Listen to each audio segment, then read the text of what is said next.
church family. I believe that one of the young men in our church said we were taking a 10-minute break. So feel free to make your way outdoors while I start the sermon today. Thank you, Gladys, for that beautiful song. Greatly appreciate it. It's great when people end up sick, huh? Because other people get to bless you in the process. I shouldn't say it's not great that people get sick. That's the wrong thing to say.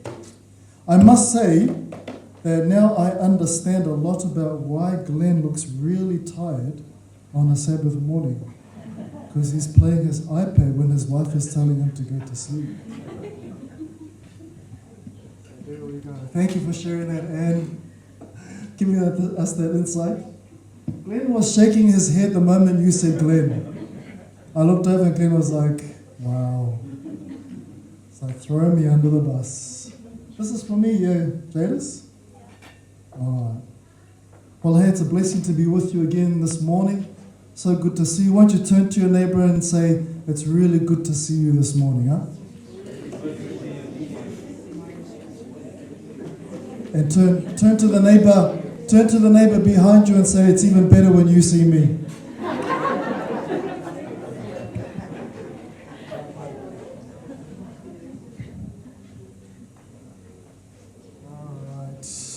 That works, yeah? Oh, cool. Hey, family, last week we talked about, what did we talk about last week? Shapes. We talked about shapes. Square shapes, rounds, shapes, blah, blah, blah. No, what did we talk about last week? Take the S away? You're thinking hapes now, eh? No. It's the wrong S. Shape, huh? We talked about shape last week. Shape stands for spiritual gifts. H was for heart, which is about passion. The A was for ability. The P was for your... And what was the E? Experience. And we all went online. We clicked on the link and we filled in our shape and we discovered that we are not all circles or squares. We are all different, right? Yeah, I forgot about that link.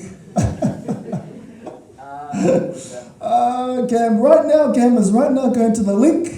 And he will not be listening to the sermon today. He'll be discovering his shape, which he should have done during the week. Anyway, so I encourage you, family, we really need you and would like you to have a crack at clicking on the link and have a go at discovering how the Lord has shaped you to serve and to bless and to help grow the mission and to grow the family of God. And as I telegraphed last week, today we begin a new series. And that new series we've entitled Bounded Relationships, because our relationships must, in order to be healthy and be mature, they need to be bounded. Now, this is really useful. Our last series was about family, about being church family. You'll discover that as we journey in this series, the stuff you learn here, you can use and apply as you interact not only with your church family, but also with your extended family, and especially also with your work colleagues. And I dare you to have a go at applying what we will learn in this series to your boss. I think you will find it very helpful in helping your relationship with your boss and your work colleagues. If you are the boss, this will be great for you as you lead and serve your employees. All right, now, is this going to work? Look at that. Okay, so I'm trying to run two machines at the same time. Okay, so our series will be based on a lot of the information that comes out of this book, which is a book by Dr. Henry Cloud and Dr. John Townsend. Out of those two authors who are psychologists, very world-renowned. Both psychologists work with Fortune 500 companies. They do a lot of ministry around the world, and in particular in the United States of America, and their books are extremely popular. So I encourage you, what we will share during this series is about 2% of what that book covers. So if you really want to deep dive into what boundaries are about, I suggest to you that you get that book. That picture there is for the workbook, but there's actually a book as well that the workbook follows. So I encourage you to have a read through the stuff, get your highlighter out, highlight stuff in there, because there's such a wealth of information in that book, which I believe will be very useful and helpful to you in your journey. All right, now, see, I'm clicking on both. Today we're going to explore boundaries in parenting. Now let me make it very clear to you at the very beginning, my role is church pastor, not psychologist. So I don't come with a psychologist background. Some may say I am psychological, and probably my kids will say I'm psychological. Some of my kids would say I'm mental. That's probably true as well. Why are you laughing, RJ? Because RJ knows what I'm talking about. So it's not that I bring any psychological experience to this, but I'm a parent of 5 children. And my 5 children span a period of 19 years from the eldest to the youngest. So I'm a little bit qualified to talk about maybe not necessarily good parenting, but I'm definitely qualified on bad parenting. Anyone here know what I mean about bad parenting? I have been a terrible parent, and I have found myself many times having to apologize to my children for my mistakes. Mind you, my apologies come like weeks or months or years later, which again shows you how bad I am at parenting. The funny thing is, the mistakes you make end up qualifying you in the process. Do you know what I mean? And we talked about that last week with experiences, right? The bad experiences seem to be the thing that God uses the most to help you help others. It's not the good stuff that you go through. That's valuable, but it seems the bad stuff you go through, God says, I can use that. And I think it's the same when it comes to parenting. With the bad parenting stuff, I study the stuff and I read through it like so many times. I said to my wife this week, because I had to do a refresher course on this boundary stuff as I was journeying, I thought, oh my gosh. Turned to my wife and says, man, boy, I really need to up my game in the area of parenting as a dad. RJ, don't laugh at me, man. Why are you laughing? All right. So what we'll do today, our goal today is to have an overview of what boundaries are. So we'll take an overview of what boundaries are. We'll look at some principles that if you understand them really well, they won't just apply to you in your parenting. And I just want to pause here and say, kids, I should really call you children because you're not kids. Kids are the children of goats, not of humans. But anyway, it's such a normal phrase. You ever thought about that? You ever wondered? Kid, what's a kid? A kid is a child of a goat, not a child of a human. So I try not to call my children kids. I call them offspring, or I call them children, or boy or girl. I don't actually call them kids, because a kid is the child of a goat. And if you look at if your child turns around and you starts going, meh, then you could probably call them a kid. But I suggest to you that they're not kids. But I like to say to all our young people here, our little people here, listen carefully to what is said today. Because if you can grasp what is said today and apply it, your own journey in life will be hugely different. It'll be significantly different for you if you can understand and apply this stuff. And I encourage you to talk with mum and dad. Mum and dad, please talk to your children. Mums, talk to your children. Dads, talk to your children. Mums, dads, talk to each other about the things that we will be learning as we journey. So as I said, we'll look at some principles, and then after we look at some principles, we'll touch on how we can apply this stuff and what it looks like in terms of parenting, what boundaries and parenting look like. All right, so question for you. What is a boundary? Demarcation. All right, that's good. Demarcation. What is a boundary? It's a limitation. Yeah? What else is it? Don't step over the boundaries. Ooh, that sounds like a Samoan. Don't step into my space, I'll knock you out. Sounds very Samoan. Partition? Partition? Yeah. Think about boundaries like this. Everything you guys have seen. It's a demarcation line, it's a partition, it's this line, this limitation. It's a property line. It's a property line. That's what a boundary is.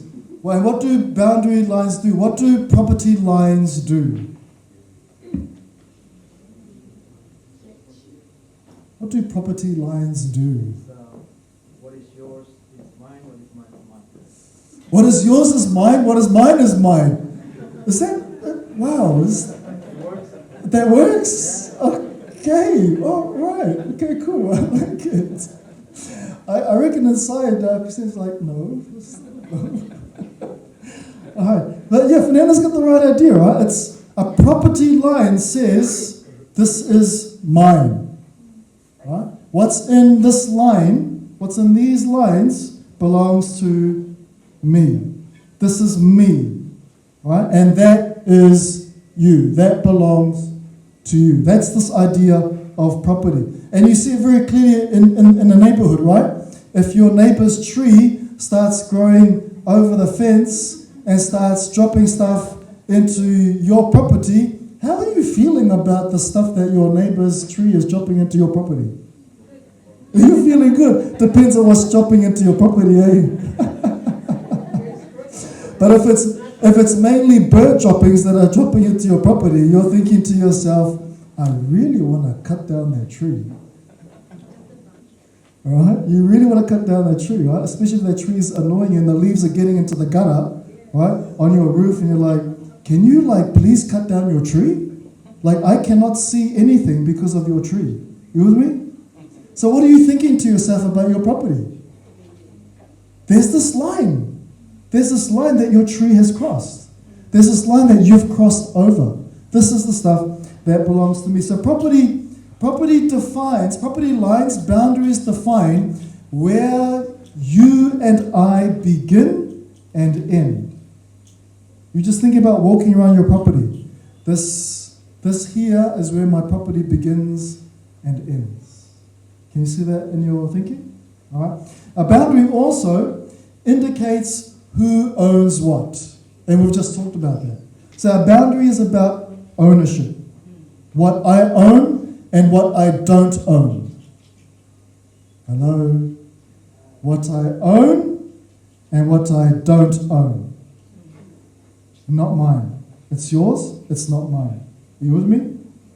It also gives the idea of what is me and what isn't me. What is me and what isn't me. Are you with me? Yeah? A boundary also shows what an owner can control and what an owner can't control. So a boundary makes very clear, if this is me, this is what I can control.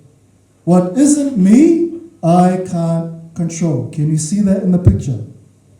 Yeah? Make sense? All right. A boundary also is a limit, and we've talked about that already. A limit shows how far you can go. According to the picture, how far can I go? According to the picture, how far can I go? I have to stay inside the lines. So I can go right up to the where? Where can I get right up to? I can get right up to my line. Can I go any further? No.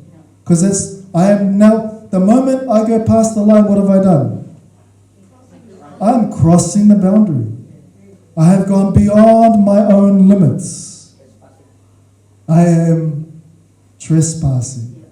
Now, let's talk about trespassing while we're here. Us and Caesar brought it up. Remember the Lord's Prayer.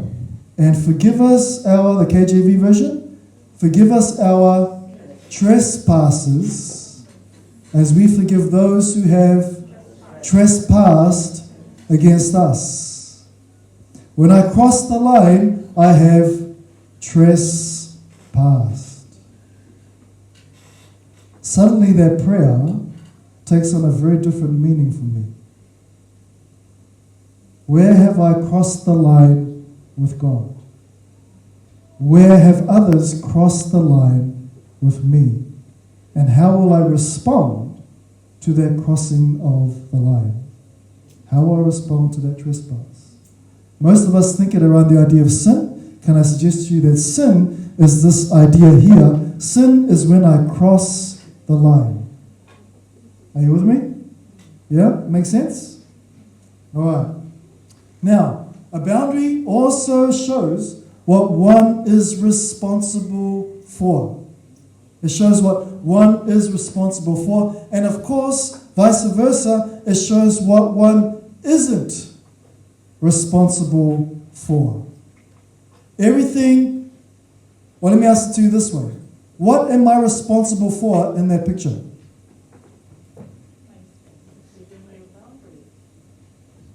Yeah.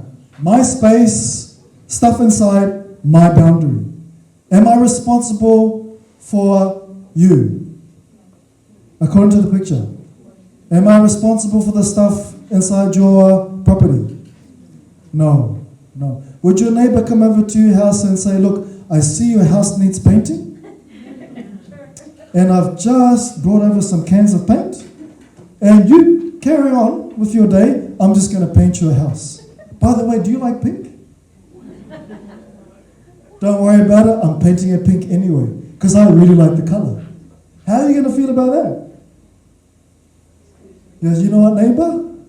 You can take your pink and pour it all over yourself and walk back to your property.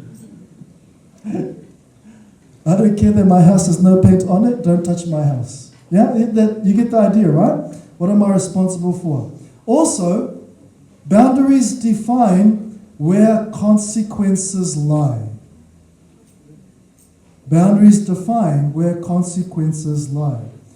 Consequences for my choices lie where, according to the picture? Yeah. Consequences for my choices lie with me.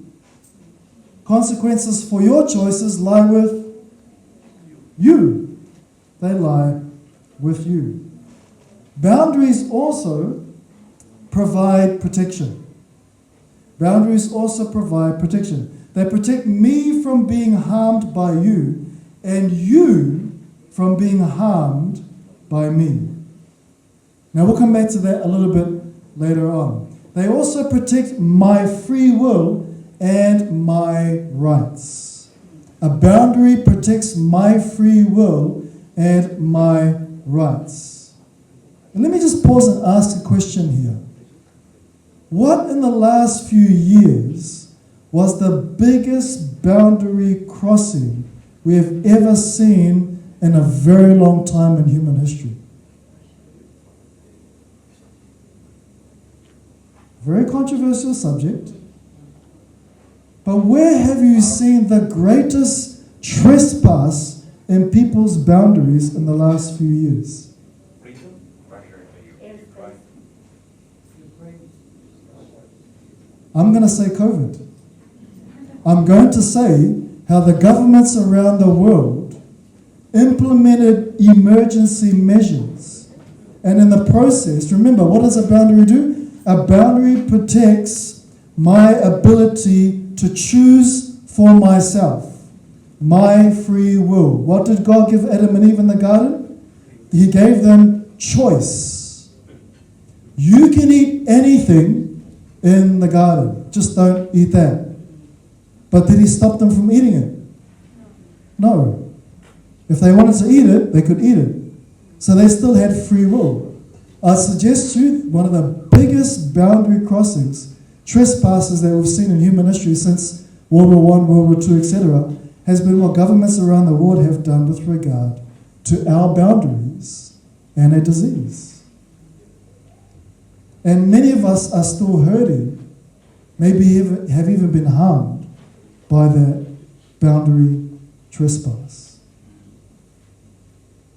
And that's all I'll say about that because that gets quite controversial. I want to say one more thing about protecting, what boundaries do. Boundaries protect your right to say no. Man, I'm hoping you're writing this stuff down because no one's recording this and I'm not going to repeat it. Boundaries protect your right to say no. In fact, if you say no and someone ignores your no, what have they done? They have violated your boundary. They have crossed over, they have trespassed your boundary. Now you know what I mean by the COVID stuff. Same idea, yeah? All right. Boundaries also are not walls. Let's be clear. Boundaries are not walls, they are fences. Unless you have a very high fence and barbed wire at the top. But you get what I'm saying. You notice the picture? What do you notice about the lines? They're dotted lines, yeah? Can you see that? Yeah? Because what boundaries are, they're not walls. If we built up walls around us, who would we be able to let in? What could we let in if we had walls around us?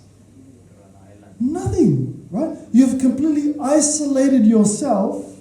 You've divorced yourself from the rest of the world and all other relationships, perhaps even from God, by building up walls and then calling them boundaries. What I suggest to you is what boundaries are, is that boundaries are fences. And fences, how does one gain access when there's a fence around a property? Through a gate.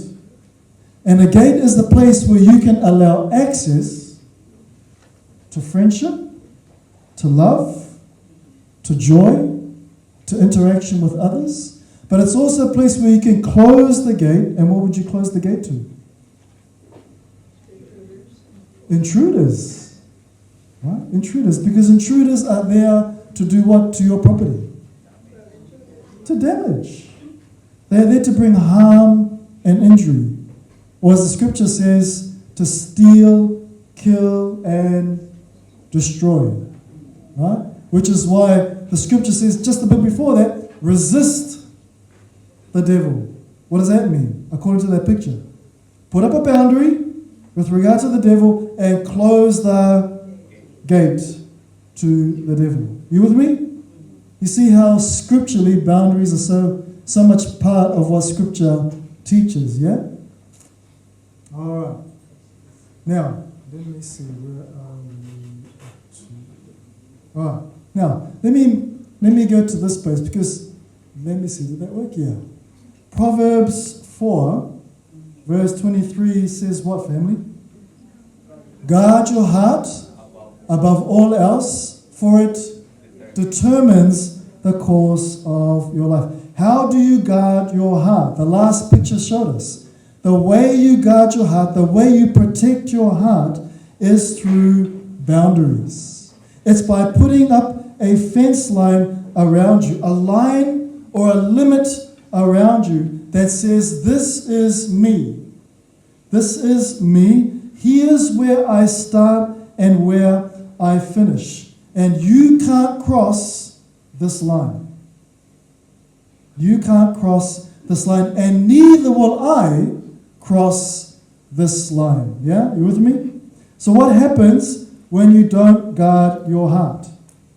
Well, when you don't guard your heart, yeah, things are going to happen in your life that are negative, right? Now listen, look carefully at that scripture. It says, guard your heart above all else, for it determines the course of your life. And I suggest to you that there are two courses you can follow depending on how you guard your heart and whether you do guard your heart or not. If you guard your heart, if you place a fence line, a boundary around yourself, and you make it very clear, this is me, this is what I'm responsible for, this is what I own. If you put that fence line around your heart, you will find the course that you pursue in life, particularly for your children, will be a course where they become healthy, emotionally mature adults.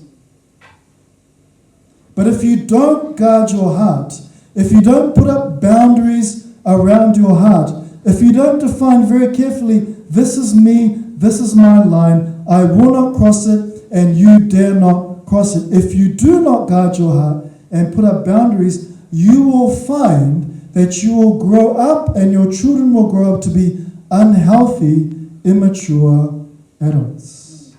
Have you ever been in a workplace where you've got a colleague who seems to walk around like they're 2 years old? And you're like 55. Why are you acting like you're 3? What's going on? Can I suggest to you that passage of scripture was fulfilled in their lives? Because somewhere in their childhood, they did not guard their heart with all diligence. Because the parents didn't help them with that process of developing the guarding of their heart. Guarding of the heart does this for you. If you don't guard your heart, it will do this. You become a doormat. You can't say no. You can't say no. If you don't guard your heart, you'll become a people pleaser. People pleasers are people who try to keep other people happy so that those people can do what they want.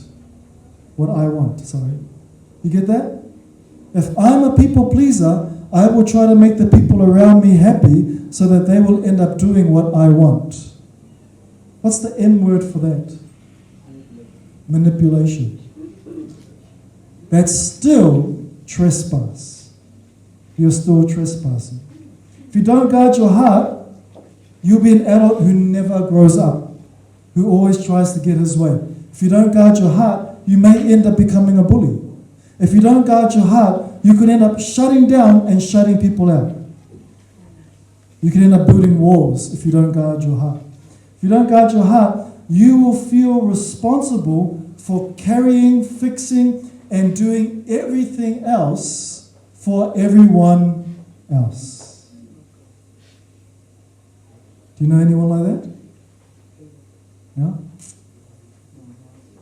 So, what is the source of boundaries? What is the source of boundaries? Well, what do you think? What is the source of boundaries?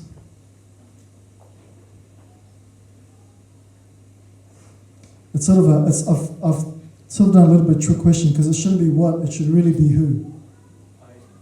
Identity. So if I change that what to who, what's your answer? Jesus. Who is the source of boundaries? So, You would think so, right? But the source of boundaries is God.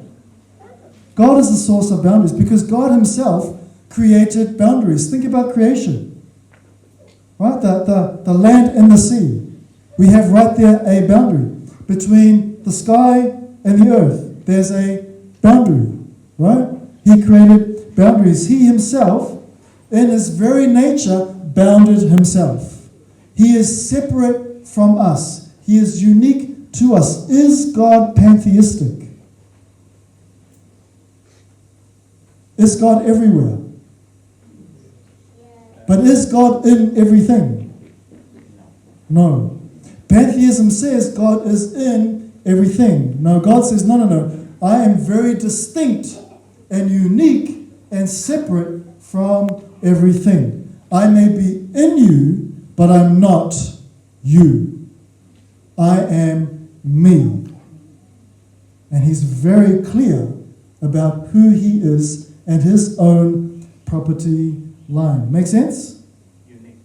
He is unique. And he interacts with his creation in that way. Now, God takes a two-pronged approach to his dealings with mankind. And those two-pronged approach is this: grace and truth. Grace, on the one hand, grace is about love, care, and concern. Truth is about righteousness and holiness. Can you see that? When you think about God, God interacts with creation. You read through Scripture and the way he deals with human beings, you will see both grace and truth. They always go hand in hand. God never loves without holding people responsible. God never loves without holding people responsible. That would make him codependent if he never held people responsible. God never holds people responsible without love. Grace and truth go together. Grace and truth go together. There's forgiveness, there's grace and mercy, and there's judgment. There's confrontation, there's consequence for sin. Now, God provides law, His word, to guide our interactions with Him and with each other. And it's suggested that Clinton and Townsend say that there are also laws or principles that apply to boundaries. So, we're going to have a look at 5 of the principles of boundaries. Now, this stuff I really want to encourage you to write down, because if you can understand these principles and really imbibe these principles into your mind and into your heart, you can apply these principles in any relationship that you have. And you will find your relationships will go to a much healthier, much more mature level. Even though at first it may begin in a very painful fashion. Because putting boundaries in place hurts. Putting boundaries in place brings pain. But it will not harm. So, let's walk through these laws, these principles of boundaries. Huh? So the first one is the law of, what does it say there, family? Sowing and reaping. What's the principle in life of sowing and reaping? What you sow is what you reap. Huh? So in life, there is cause, and if there is cause, there is effect. If there is action, there is reaction. There's a response, yeah? All right? That's the same idea. If you sow, you will reap. Whatever it is that you sow, that thing you are going to reap. Whatever action you take, there's a consequential reaction to that action. Whatever cause you affect, or whatever cause you take, there will be an effect to that cause. It's a principle in life. Yeah? Make sense? It is reality. Absolutely. Now, there's a Bible verse there, very familiar with that Bible verse. Now, let's say you are sitting and you are watching a movie on Netflix. None of us have Netflix because we don't believe in following and subscribing to that kind of stuff, do we?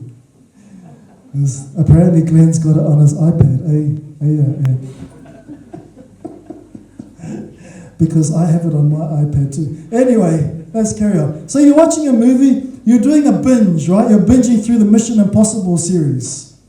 No one here binges through the Mission Impossible series. So there you go then. Now, good example. You're binging through it, you're on your 3rd movie, it's been 5 hours, and you realize, Dash, got it, I'm hungry. I'm really hungry. Have you ever had a child turn up to you in the morning and say, hey Dad, hey Mum, I'm hungry? Has anyone responded to your child, hi, hungry? Whenever my daughter says, I'm hungry, I say, hi, hungry, when did your name change? So you're sitting there watching a movie, you're binging for 5 hours, and you realize, I'm hungry. What action can you take if you are hungry? You can go to the kitchen and make yourself something to eat. What is the consequence of that action? You're going to be satisfied, right? If I eat, I'll be satisfied. What if you sit there and 8 hours later you're still saying to yourself, I'm hungry. And then 10 hours later you're sitting there going, I'm hungry. What is the consequence of that action? Starvation. What did I sow as I sat there and watched for 10 hours? I sowed sitting.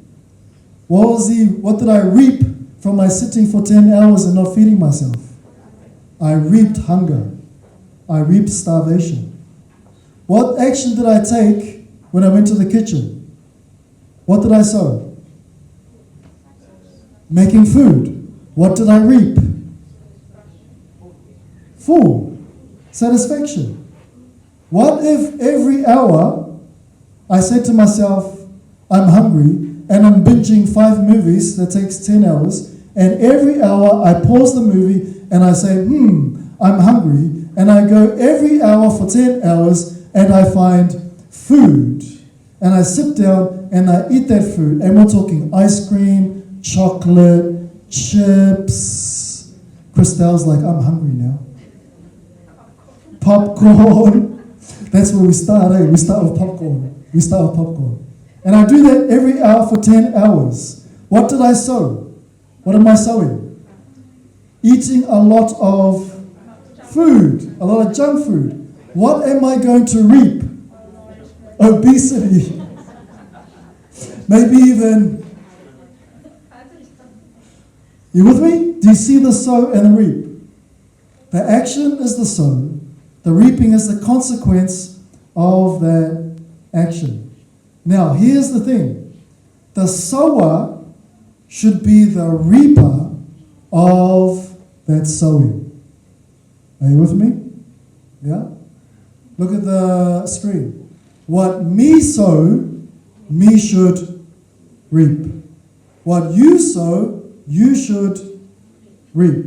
So if you sow good stuff, you will reap good stuff. If you sow bad stuff, you will reap bad stuff. Make sense? Now, what if you have a child who becomes an adult and that child is still hungry? And that child has their own apartment. But every day around 6 o'clock in the afternoon, that child, that adult child, seems to find their way back to your place every day at 6 o'clock, even though they have their own place with their own kitchen, with their own fridge and their own microwave and their own oven, but they're at your door saying, hey mom, hey dad, what's for dinner? Let's imagine that's your adult child. Now, what are you going to sow? Now, if you are a boundaryless parent, you'll turn to your child and say, you are just in time, honey. You're just in time. Here, lick the spoon while I put the food on the table. Come, sit. 6 days a week, 6 o'clock in the afternoon, he turns up, and every day, because you know honey's coming, you've got dinner ready for him, and he sits and he eats. Who has crossed the line? No.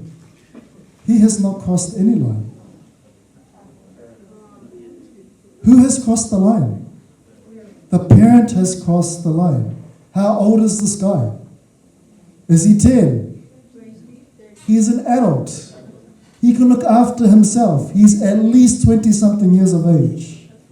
If he's turning up every day at 6 o'clock, you are trespassing your own boundary and trespassing into his boundary. Who's the hungry one here at 6 o'clock?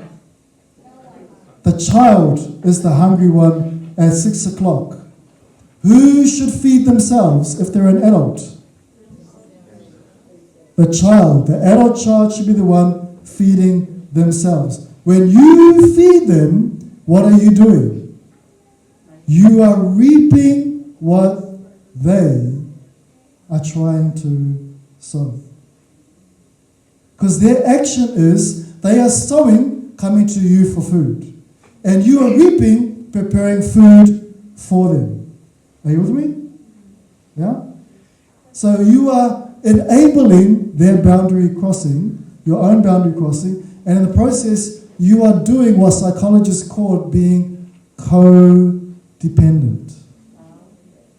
That is called codependent. If I drop this, if I let this go, what should happen to it? It should fall. If I put my hand in and interfere with its falling, what do psychologists call this? They call this codependency. Because it should really just drop. But when I stick my hand in to save it, the psychologist says you are being codependent. You are being so concerned for the thing that's dropping that you're not letting it drop. Your adult child coming to you and saying, I'm hungry every day at 6 p.m. is you not letting your child drop. You not letting your child experience the consequences of their poor decisions. Because if they were hungry, they should go home early and make themselves dinner, rather than turn up to your house. Because there will come a day when perhaps you and your spouse are going to fight. Why are you making dinner for that boy? He's 30 now. When are you going to stop? I can't help it. I love him so much. If you loved your boy, you would say to your boy, go to your own house and make your own food. If you really loved your boy. And don't use the excuse, do not use the excuse, oh, it's the Filipino thing to do. Because Samoans do the same thing. Oh, it's part of our culture. It's who we are. No. That's not who you are. That's not God made you do. God did not make you to go around saving people. Salvation is His job, not your job. Oh, hello. Hello. I've just offended everyone in the audience. Huh? But we are not here to save. Huh? Our job is not to save our adult children. We'll come back to the little children later. All right. So the first law is the law of sowing and reaping. The second law is the law of responsibility. The law of responsibility says this: I am responsible for me and I am responsible to you. I am not responsible for you. You got that? I am responsible for me and responsible to you, but I am not responsible for you. And here's what I am responsible for. I am responsible for my feelings, my attitude, my behaviors, my choices, my consequences, my values, my limits, my talents, my thoughts, my desires, my love. These things are mine and I must own them. I cannot blame or make others responsible for my stuff. Have you ever heard someone say, or have you ever said it yourself, you make me feel so mad? No one makes you feel mad. You chose to feel mad. Your feeling is something that happens in you, not by somebody doing it to you. They may trigger the feeling, but it's you who decide to feel angry. Because remember, feelings are in which property? My feelings belong where? Me. My feelings belong to me. I'm responsible for my feelings. I'm responsible for my choices. Have you ever said this to someone, or you heard your child say this? He made me do it. Really? Can someone make you do anything? No one. Not even with a gun to your head can someone make you do anything. Because you can still choose to say, I will not do it. Of course the gun will go off, but you are still able to make the decision, I will not do it. So when you hear this, he made me, that's rubbish. Because I choose to do it. I own my actions. I own my feelings. I own my thoughts. I am responsible. And it's vice versa. You are responsible for your feelings, your attitude, your thoughts, your desire. You take responsibility for yourself. Now, how is it that I'm responsible to you? If I'm responsible for me, how does the you and me thing work? Right? Because if you're saying that's all your stuff and you're responsible for that stuff, how do you and I work? Because I thought growing up we're responsible for each other. Doesn't the Bible teach we are supposed to be responsible for each other? No, actually the Bible teaches the idea of being responsible to each other. Alright? I'm responsible to serve you. I'm responsible to encourage you. I'm responsible to challenge you. I'm responsible to inspire you. I'm responsible to correct you. I'm responsible. Do you get the idea? You got the idea? How you feel is your stuff. But what I'm supposed to do is to do these things as part of my relationship with you. And a big part of that is that I'm responsible to say yes to you, and I'm responsible to say no to you. I can say yes to you, and I can say no to you, because my words are whose responsibility? Mine. My words belong to me. My choices belong to me. So let's say, for example, your child taps you on the shoulder. They're in year 5, and they say, Mum, Dad, I totally forgot that I have a project due tomorrow, and it's worth 50% of my grade for the term. And you say to your child, hey son, when did you find out about this project? 4 weeks ago. And when is it due? It's due tomorrow. And how much is it worth? 50% of my term mark. Okay, so what would the normal parental response be at that moment? Panic would set in for who? For the parent, right? It's weird, but the mum's now like, oh my gosh, we gotta get this project done. I can't have my son or my daughter get 50% less than what they should get because they're a really good student. They get A's, and I want them to get A's all the time. So I'm going to have to rush in, and I'm going to have to do what?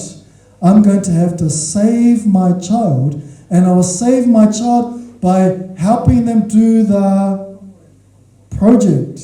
Not only will I help them do the project, I will end up doing the project, because I want my child to get to bed at the normal time for school tomorrow. Even though I have to get up at 5, I'm going to stay up till 3 to make sure my child gets their project done, because I'm the one doing the project. I should put my name on the project. And now I'm thinking to myself, gee, I hope I get an A for that project that I did for my son. That's what I'm thinking now. And when he brings home a C, I will get really offended because I put in like 5 hours, didn't sleep, had to get up for work, and now I get a C. This is like really offensive, right? That's what goes on in a parent's mind. But what have I done to the child? I have taken responsibility for their problem, and I have saved them from the consequences of their poor decisions. If I hadn't saved my child, and he walks into school tomorrow, has nothing to show, ends up in detention for a day, comes home with a note saying, your child has failed the project, will lose 50% of the mark, will that child now wait 4 weeks and then do their project the night before and come ask their mum to help them? Will they do that? Why not? Because they have learned that there are consequences for not taking responsibility for your decisions and your inaction. Are you with me? All right. Here's the third law. It's the law of power. The law of power. And I put Bible verses up there, and write the Bible verses and read it, because I'm just really mindful of the time. Yeah.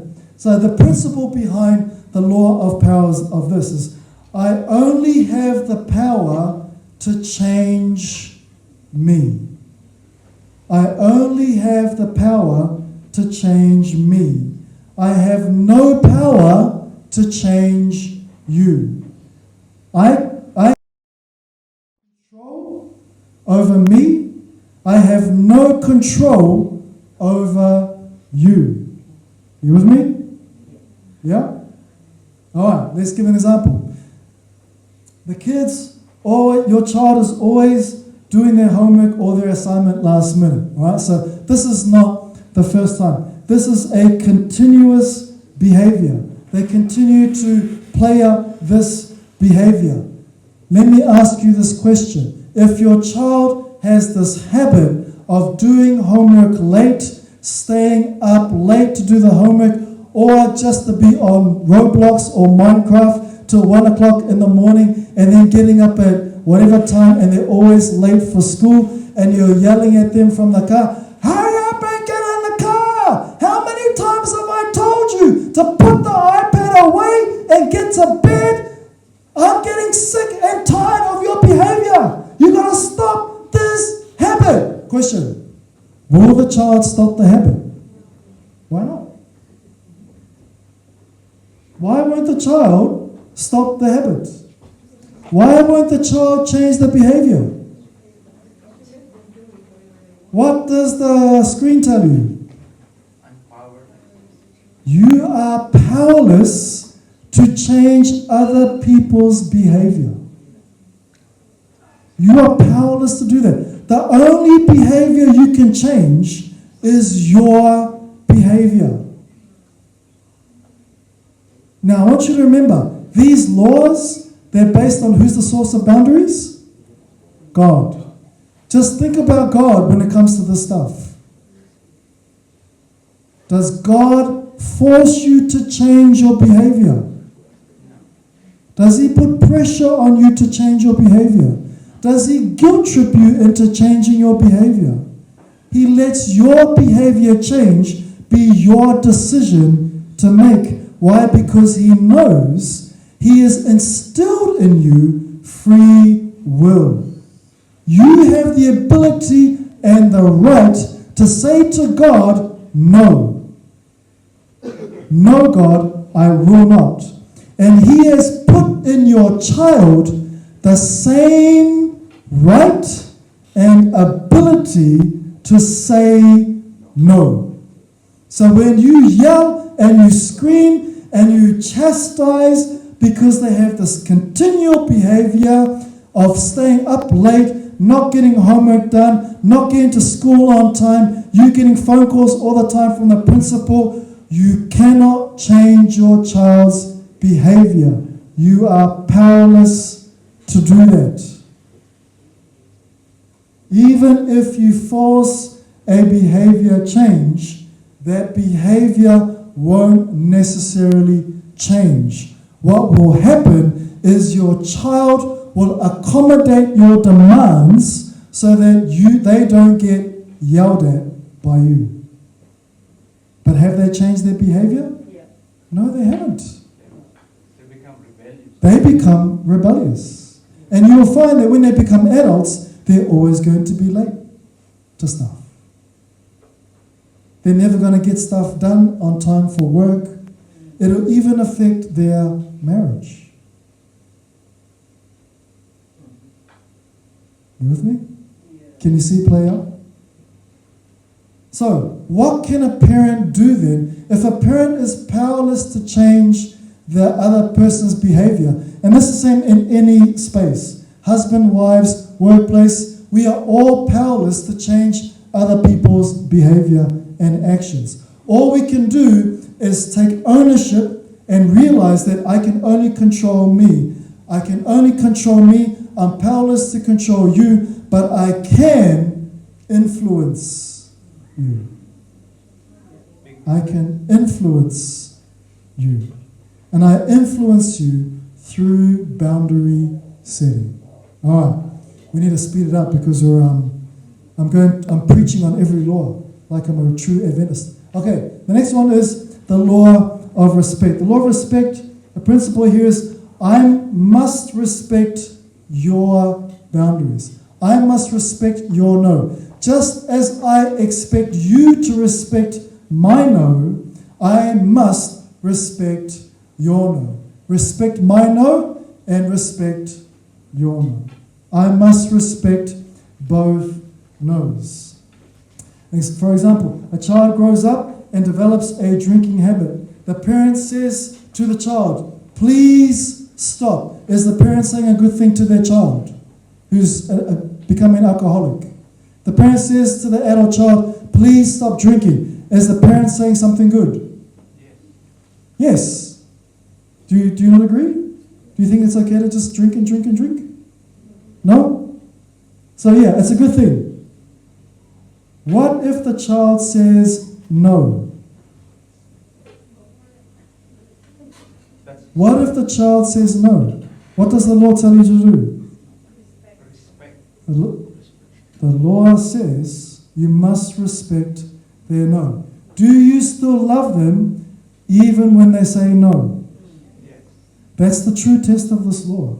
Can you still love others when others say no to you? Even if what you are saying is good for them. Or even if what you do is you ask for help from them. Let's imagine that your very closest friend, who's so dear to you, you ring up and you say, bro, sister, I need your help. I desperately in need of your help. I need $5,000.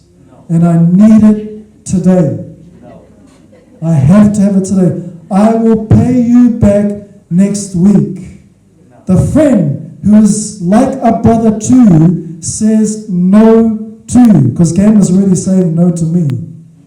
He's already said no. He said no 5 times. I hadn't even finished giving the example. Cam was already saying no. So Cam is saying no to me. Here's the question. Will I respect his no? That's the question, right? Will I respect his no? And I could say, that's cool, thank you, appreciate it. If I hang up the phone and then I start thinking like this, man, I thought Cam was my friend. I thought he said he loved me. We've been together for so long. We've been through thick and thin. I was there for Cam 5 years ago when he asked me for $1,000. I never said no to Cam. I said yes. But now 5 years later, there's interest and there's inflation. I asked for $5,000 and he says no. What kind of friend are you? Cam comes and sees me next time at church, and when he sees me and I see him, Cam starts walking towards me and I look the other way and I start walking towards the toilet. And the whole time Cam's trying to walk up to me at lunch and I'm like, I'm going to hang out with Danny. Hey Danny, how's it going? And I turn my back to Cam.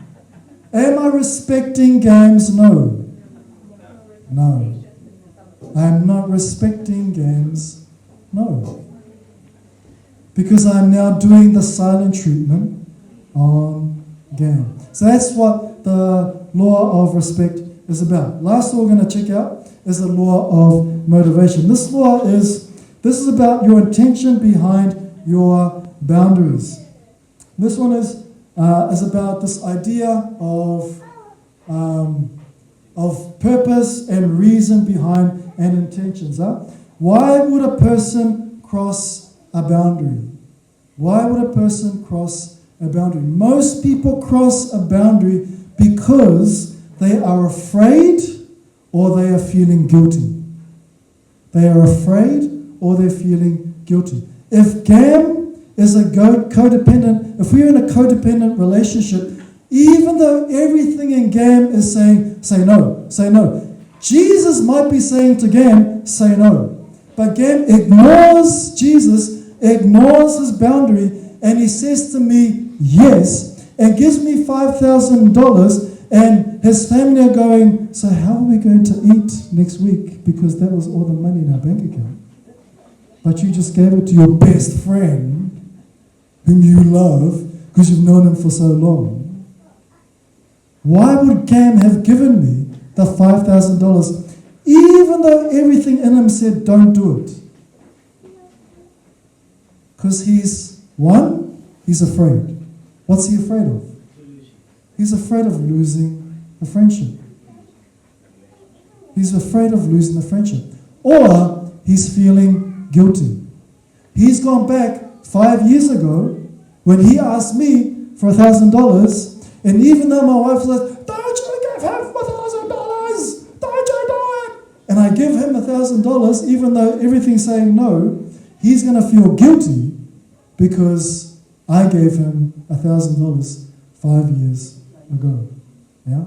So our boundaries, if we implement proper boundaries, we do so out of the fact that I love you. I have a love and a desire for good for you. If I love you and I love myself, I will set up a boundary that keeps me safe and keeps our relationship safe. Make sense? Yeah? All right. So let's talk more about this parenting thing. What is the goal of parenting? What do you reckon, family? What's the goal of parenting?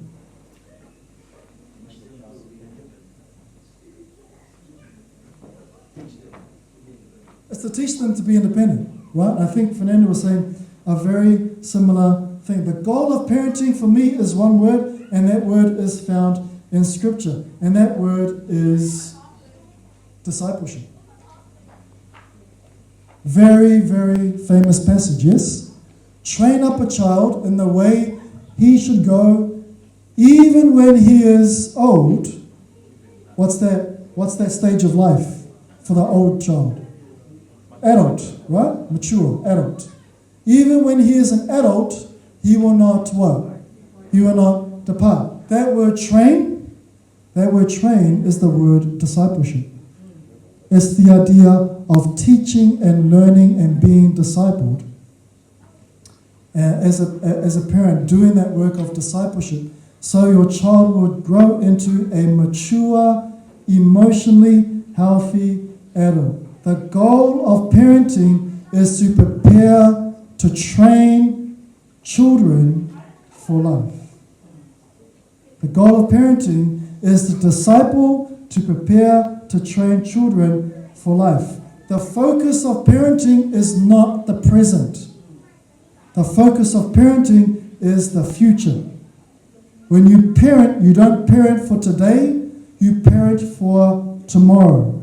The reason why your child is washing dishes is because when they get their own house and they're married, their spouse, their wife especially, will be so impressed. Oh, you know how to load a dishwasher. Oh, that's so sweet.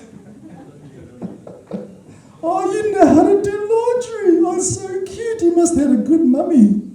Taught you how to do laundry. Oh, you can iron your own clothes. Oh my gosh, winner, chicken dinner. You get the idea, right? You don't parent for today, you parent for tomorrow. Parenting is not about behavior change. Your goal in parenting is not to change your child's behavior.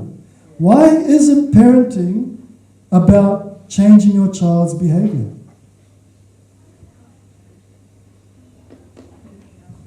Someone said it over here. Because you can't change their behavior. It's only simple. Only your child can change their behavior.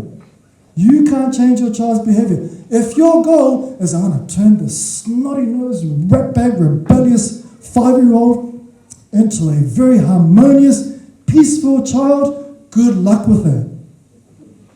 Seriously, good luck. Because it's not your job to change your child's behavior.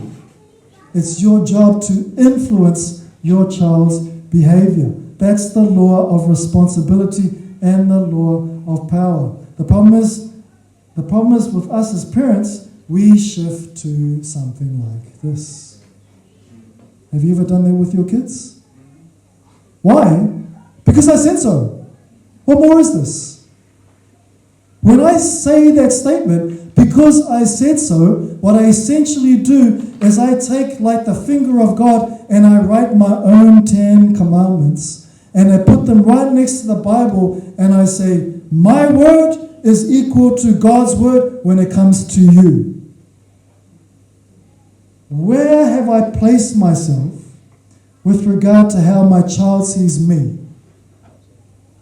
I've equated myself with God.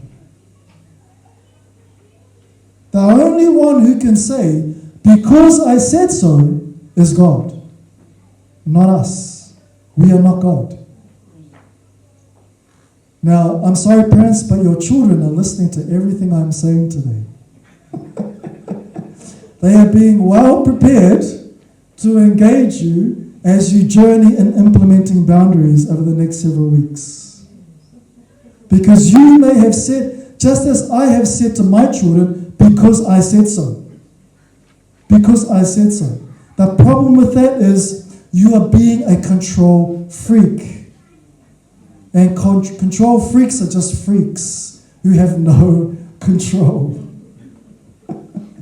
And all you are doing, remember, train a child, disciple a child. Whatever you do in terms of your engagement with your child is you training your child. When you become a grandparent and your daughter or your son starts yelling at their kids saying, because I said so, because I come and give you a hiding, I'm going to slap your head. You're going to say, hey, stop.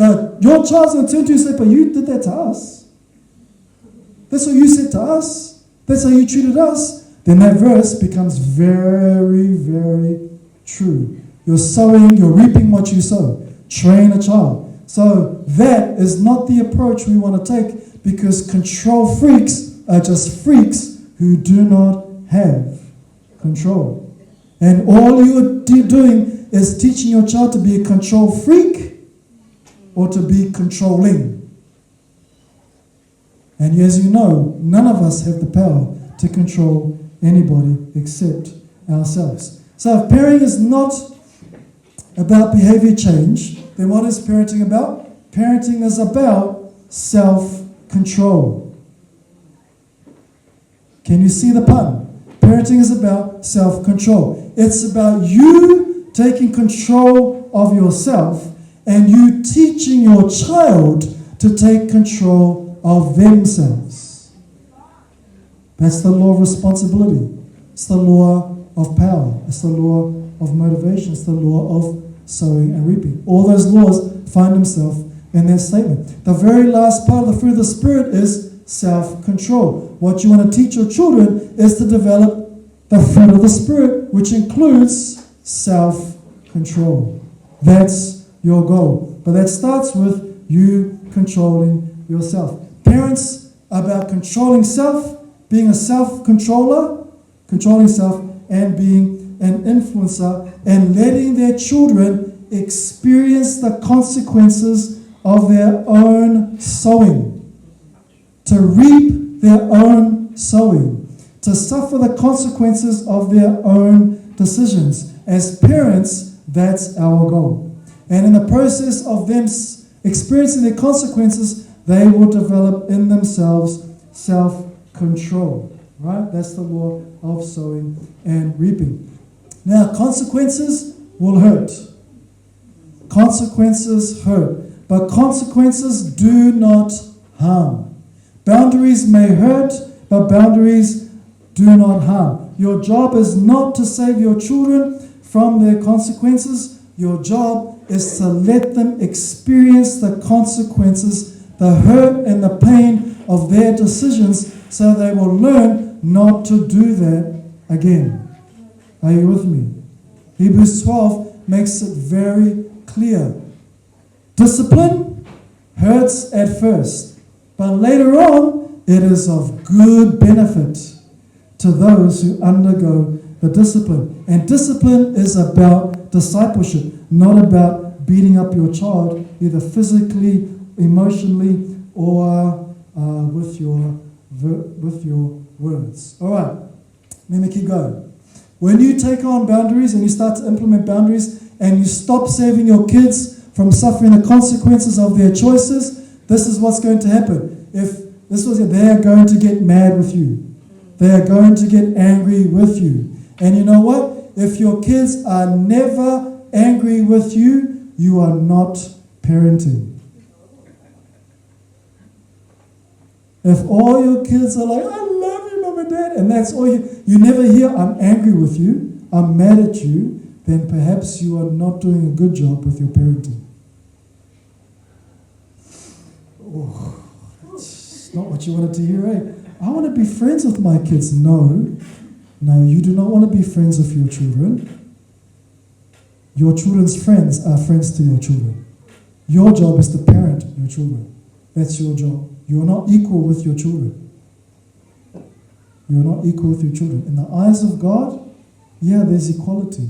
But in your eyes, you have a responsibility to raise their child to become a mature adult.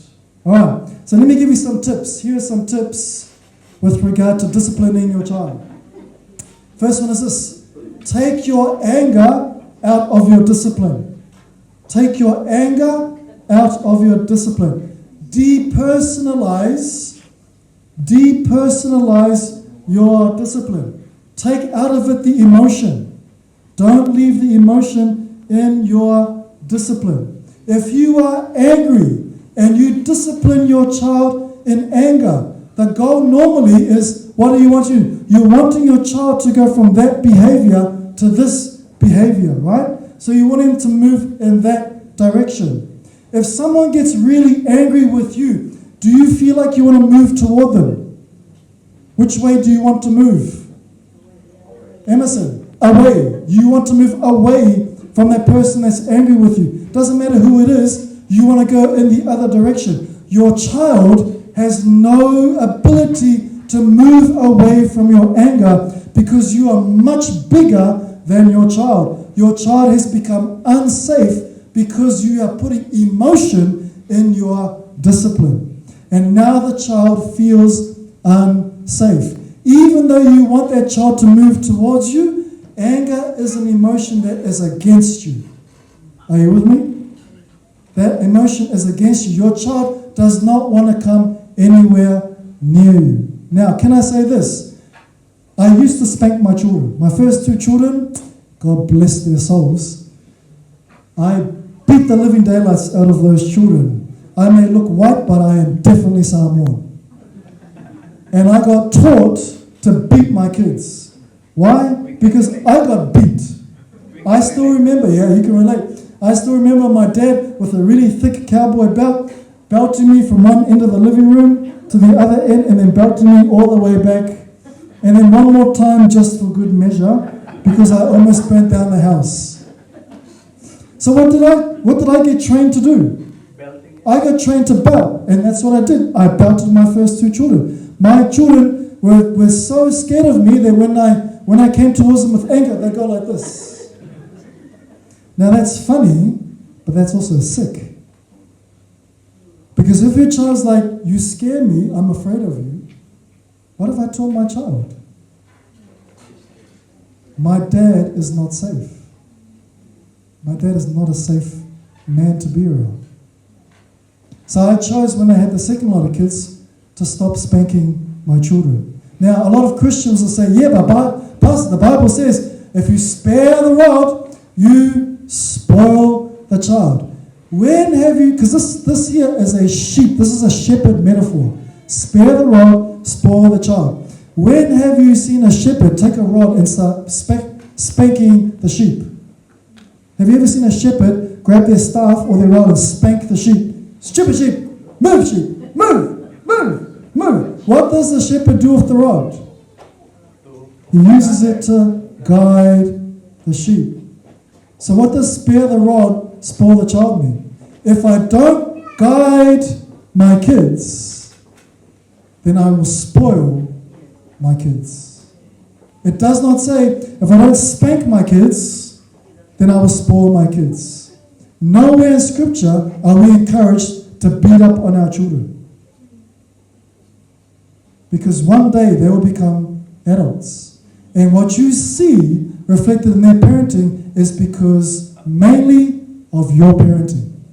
And you may find yourself embarrassed by what you see your adult child do as they parent their children. Especially when they turn around and say to you, well, you did it to us. So I just thought that's what we do. So take your anger out of your discipline. Next one is, treat the child as if they're someone else's child. This one you got to practice. If you're the type of parent that struggles to hold in their emotion, pretend your child belongs to somebody else. Why? Why? You won't beat them. Because you won't beat them, right? You won't beat them, you won't yell at them, you will find ways to reason with them. It's like watching Anne today, and it's like, oh man, I'm like, man, if that was me, I'd be like, just sit down, be quiet while I tell my children's story. But Anne was like, you know what, this is not my child, so I'm just going to be very nice, cordial, civil, and try to influence you to cooperate in this children's story. Are you with me? Right? So that's what this is talking about. If you see your child as someone else's child, it's going to help you better discipline your child until you figure out your own stuff and you heal from your stuff. Because maybe you need to go to Jesus and say, Jesus, man, my mum and dad really sucked at the way they parented me. And I've got all this stuff that I need to give to somebody because I don't want to give it to my kids. I can't pass this stuff on to my children. I do not want my children to be like this. So you have to help me take this stuff out of me so I can do the best thing for my children so that they grow up to be healthy, emotionally mature adults. Are you with me? Yeah? Next one is this. Don't threaten your child. Do not threaten your child. Threats do not work with your children because your children, the moment you say, you better watch it, I'm going to come over there and give you a blah, blah, blah, blah, blah. The child is sitting there going, oh, yeah, go on, I dare you. Go on then, come on. And then they'll turn to their sibling and go, you watch, mum's not going to even come. Don't worry about it. She's not even going to turn up. Just keep playing. Threats are ineffective. Consequences are effective. Threats are ineffective. In fact, when you discipline your child, do not make up your rules and your consequences as you are disciplining your child. Well, that's it. I've had enough. You know, Now, from now on, you're going to be blah, blah, blah, blah, blah, blah, blah. You're going to forget half of what you said because, one, you were angry, and your child's like, yeah, whatever. You get angry all the time, and you say stuff all the time, and then you end up forgetting about it. The best thing to do in this situation is, one, do not threaten your child. Two, find a space where you are calm and relaxed and start talking to your child about consequences for their behaviors. You with me? Yeah? All right. Here's another one. Another top tip for you around boundaries. Tie your consequences as close as possible to the behavior. Tie your consequences as close as possible to the behavior. For example, your adult child comes home at 10:45, but they're supposed to be home at 10:30. When they walk through the door, they say, I'm so sorry, the car broke down, blah, blah, blah, blah, blah, blah, blah. 10:45, I know I'm 15 minutes late. That's all good. No worries. Next time you go out, you need to be back by 10:15. What? 10:15? I thought it was 10:30. Yeah, but you went over 15 minutes. So I'm taking 15 minutes away from your curfew. Oh, okay. And if you turn up at 10:30, I will take another 15 minutes off and you have to be back by 10. You see how you tie consequences closely to the behavior. So that's what we do with our parenting, huh? Yeah? All right. Last few things. Be intentional about setting your boundaries. You must be intentional. Law of motivation. Be intentional about setting boundaries. Set age-appropriate boundaries. Age-appropriate boundaries. Consider the age of the child before you set your boundaries. When it comes to a newborn baby and they're crying and you're saying to yourself, nah, I'm setting my boundary. You can cry for the next hour, I don't care. My boundary is my boundary. Where? Shut up. I'm not listening. No, that newborn baby needs to know firstly that they are safe and that they are secure and that you are there for them. Boundaries can only be created in a place where the child feels safe and secure. The other boundary is the no boundary. Remember that one? We have the right to say no. Okay? You get the terrible twos where the child goes, no, no, it's mine, it's mine. Oh, darling, would you share? Because your cousins come to play with you. No, it's mine. No. You know what psychologists say? Let them say no. Because if they don't think they are allowed to say no when they're a child, what makes you think they'll think they can say no as an adult? They need to learn the power of no. For sure, as they go past 2 and get into 3, you can then begin to stretch their no. That's the influence stuff. Yes, I know, dear, you said no. But what about if we be kind to others as well? Because you're now starting to sound mean with your no. And we are to do things out of love, not out of meanness. Yeah? All right? Next one is stick to your boundaries. You must stick to your boundaries. And last one is this. Discipline requires grace, remember that bit? And truth. We discipline in grace and in truth. If you want healthy boundaries, train. If you want your child to be a healthy, mature adult, train your child. Train them in the right way. Yeah? Next time, we're going to be looking at boundaries for singles, but I'm so sorry, Nolene. I've done it again. I've gone overtime. I've talked too much. My apologies for that. And I'm not going to be here for next week's training too, so you can punish me twice. It's terrible, man. I was like, wow, I'm setting my boundary. No, Nolene, I will not be here next week. All right. So here's a question for you. Just for 1 minute, turn to neighbor and answer that question. Where, when have you crossed a boundary as the worship team come up to sing for us very quickly at high speed our last song before we pray? Huh?